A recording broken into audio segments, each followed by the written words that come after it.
নমস্কার। আমরা এসএসসি 2016 প্যানেলের চাকরিহারা যোগ্য শিক্ষক, শিক্ষিকা, শিক্ষাকর্মী, যোগ্য waiting, not called for verification এবং অনশনকারী মঞ্চের পক্ষ থেকে গত 16ই জুন রাজা সুবোধ মল্লিক স্কোয়ার থেকে বিধানসভা অভিযান রেখেছিলাম। আমাদের দাবি 22 লক্ষ ওএমআর মিরর ইমেজের কপি অবিলম্বে প্রকাশ করতে হবে। ওএমআরের ভিত্তিতে যোগ্য অযোগ্যের তালিকা অবিলম্বে প্রকাশ করতে হবে। দুর্নীতির পাপ ধুয়ে ফেলার জন্য পরীক্ষার নামের যে বেআইনি নোটিশ এবং গেজেট তা অবিলম্বে বাতিল করতে হবে। রাজ্য বিধানসভার জরুরি অধিবেশন ডেকে যোগ্যদের চাকরি বাঁচাতে হবে।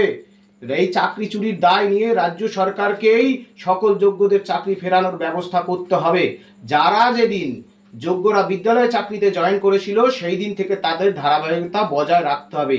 এই দাবিতে আমরা 16ই জুন যে বিধানসভার অভিযান রেখেছিলাম তার ভিত্তিতে 18ই জুন রাজ্য বিধানসভার মাননীয় স্পিকার মহোদয় শ্রী বিমান বন্দ্যোপাধ্যায় এবং সরকার পক্ষের চিফ হুইপ শ্রী নির্মল ঘোষ মহোদয়ের সাথে আলোচনা ক্রমে এবং আমাদের ডেপুটেশন কর্মসূচি তার ভিত্তিতে বিধানসভার জরুরি অধিবেশন আসবে, কিন্তু আজও আসেনি।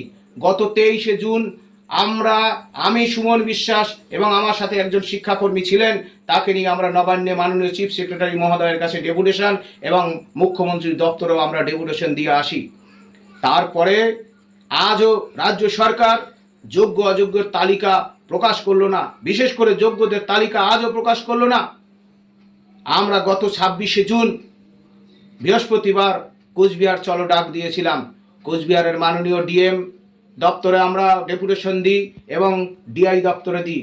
এটাই পশ্চিমবাংলায় এই প্রথম যুগান্তকারী একটা ঘটনা ঘটল।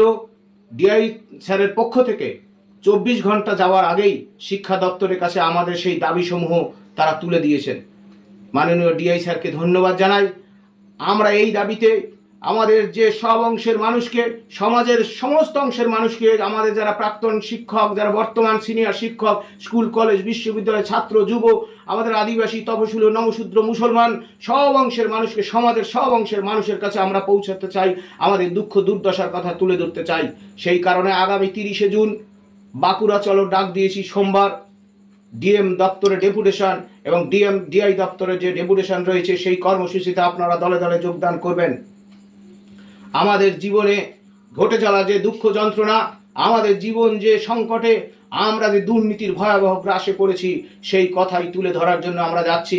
আমাদের একেবারে সুস্পষ্ট বক্তব্য, অবিলম্বে সকল যোগ্যদের তালিকা, নির্ভুল নিখুঁত তালিকা প্রকাশ করে যোগ্যদের চাকরি বাঁচাতে হবে।